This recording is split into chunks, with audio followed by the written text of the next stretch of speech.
welcome back to ANN News Kids. This week on the main headlines, we have Joe Biden and Volodymyr Zelensky meeting in the US after Volodymyr Zelensky's first trip to the US after the war began, the Biodiversity Summit COP15 in Montreal, Canada, and the main points discussed, and Elon Musk, who will be resigning as a Twitter CEO very soon. In the Hungry for History segment, you're going to be learning all about World War I and some fun facts. In the Crazy Culture segment, you're going to be learning all about the Christmas truce of 1914.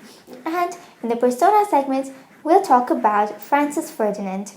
For the secondary headlines, we have the Thailand ship that capsized and 31 people are missing, the NHS protests and strikes, and Iraq cops that were killed by the IS.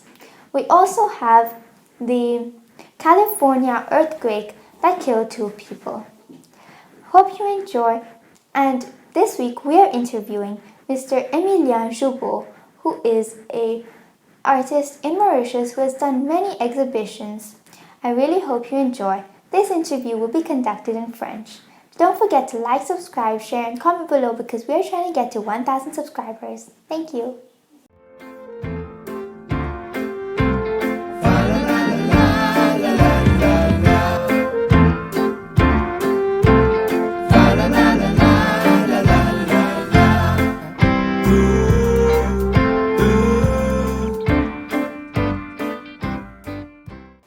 President Volodymyr Zelensky of Ukraine visited USA for the first time after the war began.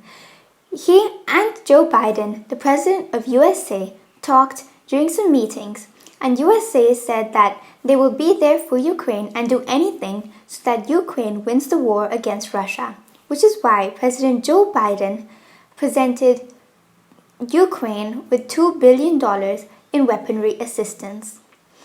President Volodymyr Zelensky asked for some more weaponry assistance because he said Ukraine will never back down and never surrender, although they are running out of weapons. Joe Biden also said that another additional $45 billion will be given to Ukraine soon.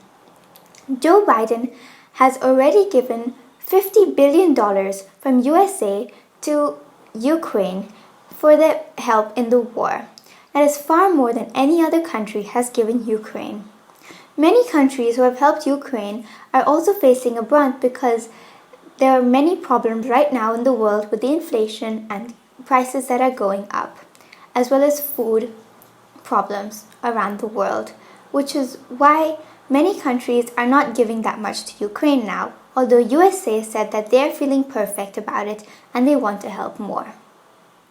Next year, in January, the House of Representatives will be taken over by the Republican Party, and that's why the Republican Party said that they will not be writing any checks to Ukraine.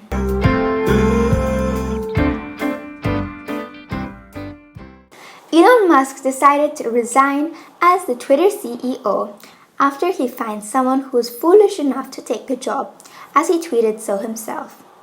After a Twitter poll that he put out last week, 57.5% of the people said that he should resign as being the CEO of Twitter, and he said that he would abide the results, so he has to do that. He said that he will be remaining as the server and security head of Twitter after he finds a replacement. He says there are some people who are interested, but he doesn't think that these people will be able to do the job and transform Twitter with the vision that he had in mind. His decisions and changes of Twitter have been criticized a lot. For example, he actually fired more than half the staff when he came into the office, and he tried the new paid verification on Twitter. Although that didn't work out and he removed it, he restarted it last week. Now, Elon Musk is probably going to be focusing more on SpaceX and Tesla like he was doing before.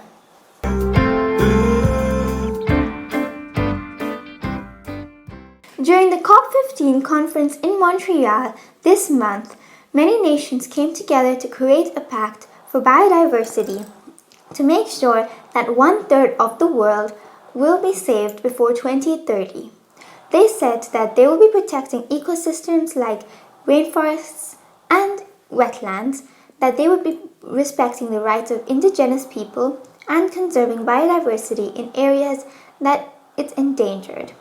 They also said that there will be a sustainable use of biodiversity, meaning that the resources gotten from biodiversity will be shared equally, fairly, and will not be exploited. Many other things were talked about. They also talked about the rights of the indigenous people and how they will have to be respected, as well as the use of genetic diversity and the importance of it, as well as the stopping of extinction of many species. But unfortunately, in the past, during the COP conferences, many promises have been made but not kept, so we can't expect this one to be kept.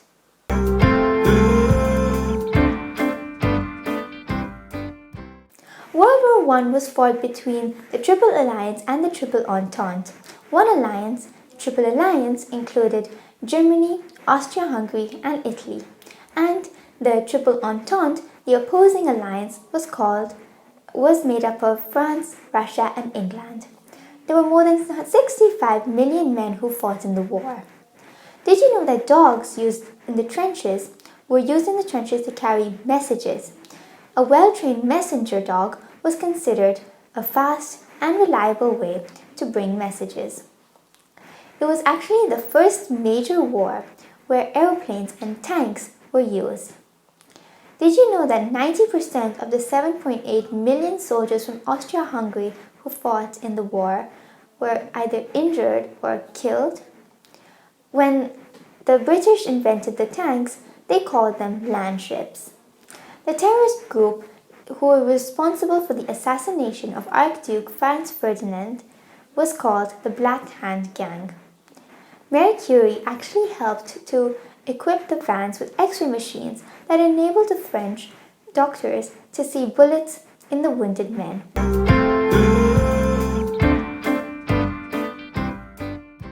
Francis Ferdinand was born in Graz, Austria on December 18, 1863. He was the nephew of Austria-Hungary's emperor, who was also called Francis Joseph, and he presumed the heir to the throne. He was the foe of a nationalist aspirations group among the empire's many ethnic groups. On a state visit to Sarajevo, he and his wife were shot to death on June 28, 1914 by a Serbian nationalist who was part of a gang. His death is said to have triggered the World War.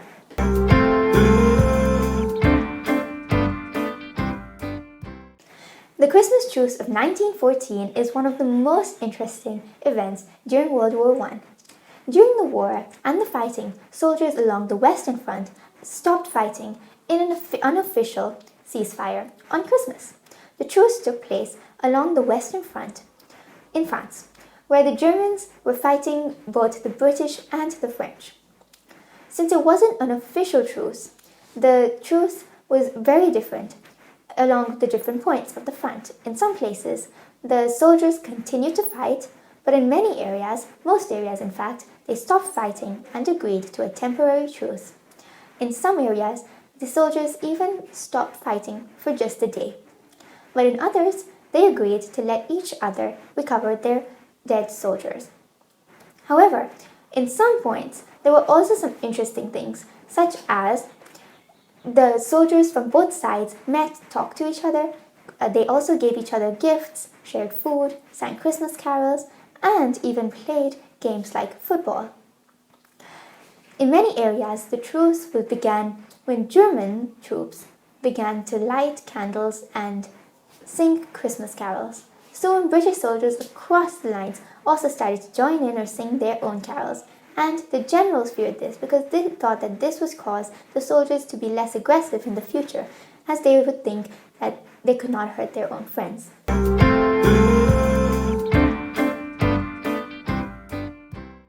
Hello, this week for the APAYC segment, we are interviewing Mr. Emilien Joubert, who is a pluridisciplinary artist in Mauritius, and he's taken part in many spectacles and exhibitions. I really hope you enjoy.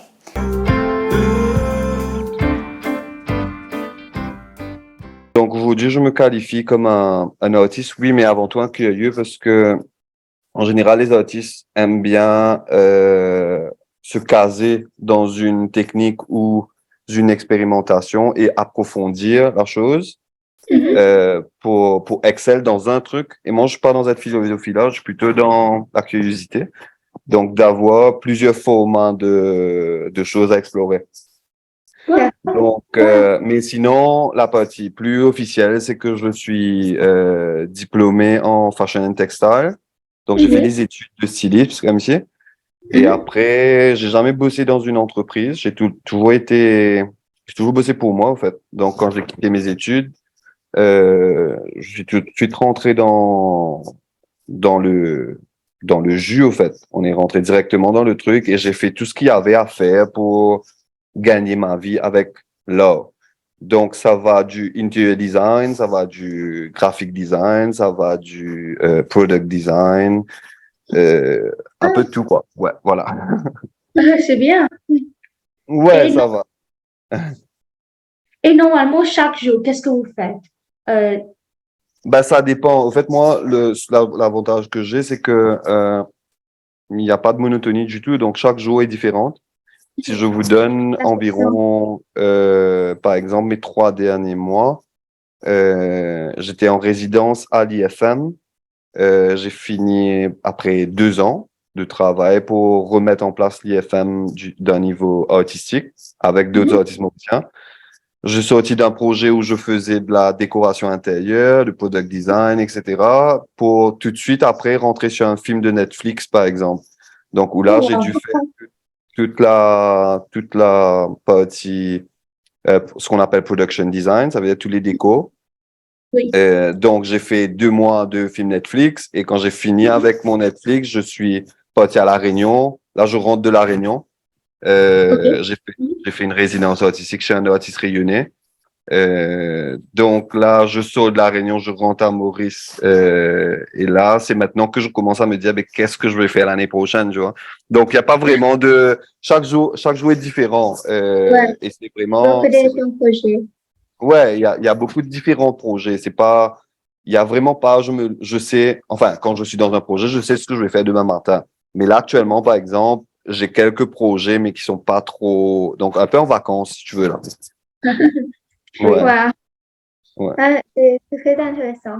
OK. Et est-ce que vous pouvez parler de votre parcours professionnel jusqu'à le présent? Ben, en fait, mon parcours professionnel, j'ai commencé, donc j'ai fait des études de fashion design et mon premier boulot a été un boulot de graphic designer, donc officiel. Donc j'ai quitté les études de fashion design pour rentrer directement chez un pote qui m'a formé en graphic design plutôt. Et après, j'ai eu quelques expériences où j'ai fait des t-shirts, j'ai essayé de faire des trucs, des accessoires, etc. Jusqu'à que j'ai fini dans le monde du film. J'ai commencé à faire des costumes chez les films. Euh, et après les costumes, bon, j'ai eu plein d'autres projets entre-temps. Je faisais d'autres trucs, etc. Mais le parcours est un peu dessiné comme ça. C'est que j'ai atterri dans le monde de la publicité Oui. audiovisuelle. Donc, j'ai fait des costumes et après, j'ai commencé à faire des décors. J'ai commencé à faire des décors de théâtre pour des pièces de théâtre. Et après, j'ai commencé à faire des costumes pour des théâtres. Donc, c'est parti comme ça, au fait, jusqu'à que, par exemple, il y a environ 5 ans de cela, j'ai été directeur artistique du festival Pollute by Light. Donc ça, pendant 3 ans, c'était une grosse expérience, un gros enrichissement. Donc voilà, si tu vas me dire, comme si, qu'est-ce que j'ai fait telle année ou ça, c'est un peu compliqué. C'est un peu compliqué parce qu'il y a vraiment beaucoup de choses qui Oui. s'entremêlent. Donc Wow. voilà. Wow. Et qu'est-ce que vous aimez le plus dans votre travail? Euh, la curiosité, ça c'est mon Oui. atout. Et après, l'apprentissage, en fait. Parce que chaque projet me permet d'apprendre à chaque fois. Oui. Et donc, moi, je vais de la base où un humain normal doit recycler ses neurones. Mais scientifiquement, ça a été prouvé que ben, si tu fais la même chose pendant longtemps, c'est que tu tues tes neurones. Donc, Oui. c'est pour ça que moi, d'une certaine façon, je suis parti d'une base de tout le temps être curieux et tout le temps d'apprendre. Oui, c'est bien. Et ne jamais arrêter d'apprendre, au fait. Tu vois, parce que du moment que tu arrêtes d'apprendre, c'est qu'il y a un problème, selon moi. Donc, quel conseil donnerez-vous aux jeunes? Euh, ouf, c'est une bonne question. Parce que ça peut être, ça dépend du jeune, en fait. Oui, Tu vois, moi, ce que j'ai dit, c'est que la curiosité est une grande chose, en fait. D'explorer, l'exploration, c'est une grande chose. L'exploration de la vie en général, pas forcément artistique, etc. C'est explorer la vie dans le, j'ai pas envie de dire bon sens, parce que chacun a son sens. oui, Mais ouais, d'essayer de prendre les choses en profondeur. Arrêter de vivre sur la surface. C'est un peu ça qui me fait peur, c'est que les jeunes ont tendance à vivre sur le téléphone et sur l'esthétisme, sur le beau, sur les trucs qui sont rapides, oui. tu vois. Donc, mais souvent, essayer de partir dans la profondeur des choses, essayer de comprendre ce qui a été fait avant vous et pourquoi c'est arrivé à vous, à votre génération maintenant, tu vois. Donc, c'est vraiment, voilà, si le conseil peut varier selon une personne qui a envie d'étudier là ou une personne qui a envie d'étudier la philosophie ou une personne qui a envie de faire la cuisine. Tu vois ce que je veux dire? Donc, mais je pense que, je disais ça à un copain tout à l'heure là, je pense qu'il y a l'intention des choses. Ça veut dire que moi, je pense que chaque personne est égale à un moment. Et après, il y a, quand on décide de faire quelque chose, c'est l'intention qu'on met dans la chose qui nous permet de le faire. Oui. Donc, la concentration, le sérieux, etc. Donc, ça, je pense, c'est des points qui réunissent euh, tous les métiers. Si on considère l'art comme un métier, c'est parce que tu dois être sérieux, tu dois avoir l'intention de vouloir devenir un docteur, par exemple. Ça va te passionner quelque part. Et ouais, après, écouter, peut-être écouter un peu plus les vieux, quoi. Parce qu'il y a, non, c'est dur quand tu es jeune d'écouter Oui. les vieux parce que c'est une contradiction. Ouais. Tu te dis que qu'est-ce qu'il comprend pas. Moi, ayant été jeune et que je commence à devenir vieux, il y a plein de choses que je me dis, j'aurais dû écouter mes parents. Tu vois ce que je te dis? Mais c'est Oui, après que tu oui. vas réaliser ça. C'est après que C'est quand, après, c'est ça. ouais, c'est eux quand on a un calotte là, je dis, voilà. Donc, Oui. c'est ça, en fait, tu vois. Donc, Aïda? Wow. Wow. Merci Oui, beaucoup. la curiosité, ce que vous faites, c'est vrai. Ouais. Ouais. Et ça te garde vivant, la curiosité. Parce que, voilà, c'est comme si on est tous humains, appelés à, on a un système économique, on rentre dans un système économique quand nos parents vont nous grandir avec un système économique en tête. Ça veut dire que ton travail va pas être est-ce que tu es heureux, mais comment tu vas gagner ta vie. Oui. Tu vois, donc c'est ces décisions qui sont quand même importantes à prendre parce que je peux décider, je peux dire à mon papa, ben, j'ai envie de venir, disons, je suis mauricien, j'habite à Maurice et j'ai envie de devenir baseballeur professionnel. Ben, mon papa va me dire, ben, OK, ben, déjà, comment tu vas faire, tu vois, si tu as une famille qui n'a pas d'argent, de moyens pour voyager, etc.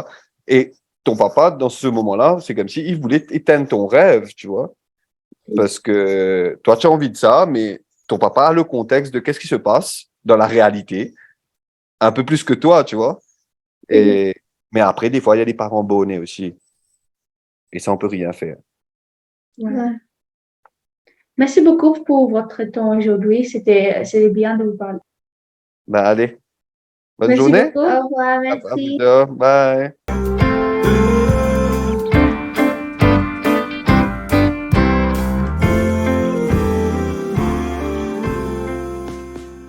The Thai Navy said that 31 sailors are missing in the Gulf of Thailand after the HTMS Sukhothai warship capsized in the water on Sunday night.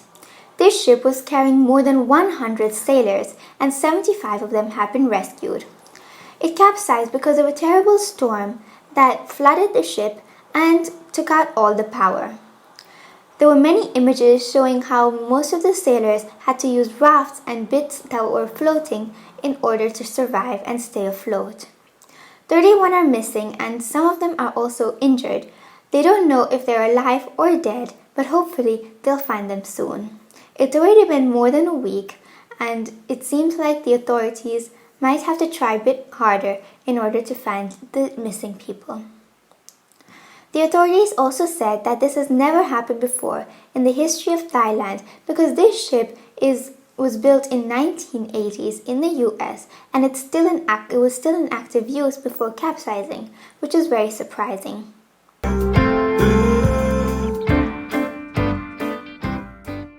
9 cops in Iraq were killed in a bomb and shooting by the Islamic State group in northern Iraq. It was very near to Baghdad and it happened last week. The Islamic State group has been doing a lot of these things, and even last week, on Wednesday, they claimed responsibility for another bombing that killed 3 people. In Iraq, there's a lot of uncertainty right now, and despite there being the Iraqi forces that took over from the Islamic State group 3 years ago in 2019, the UN has also warned Iraqis that the Islamic State group will not back down and they are still fighting for power. They were taken out from the Syrian borders, but they are still trying to get the power back in Iraq, which is why they are creating a lot of problems and they have a lot of bombs there.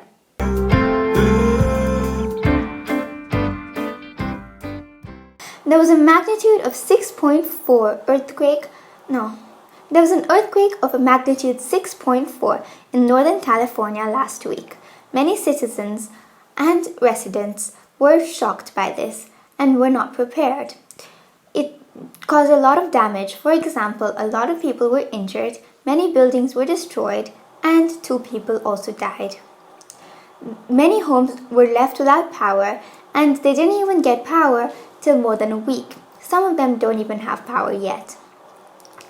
Now, the sheriff said that there will not be a tsunami, luckily, although there was supposed to be one, with all of this damage.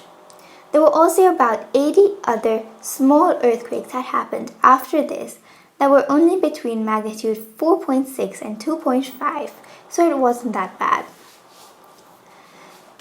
Because of the damage, a lot of buildings also collapsed and some of them caught on fire, but luckily no one died because of the fires and they were extinguished pretty quickly.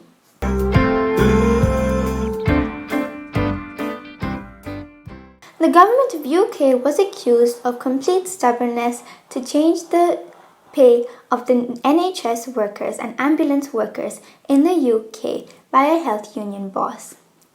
There have been a week of strikes from the NHS in the UK because of the pay and the work demand.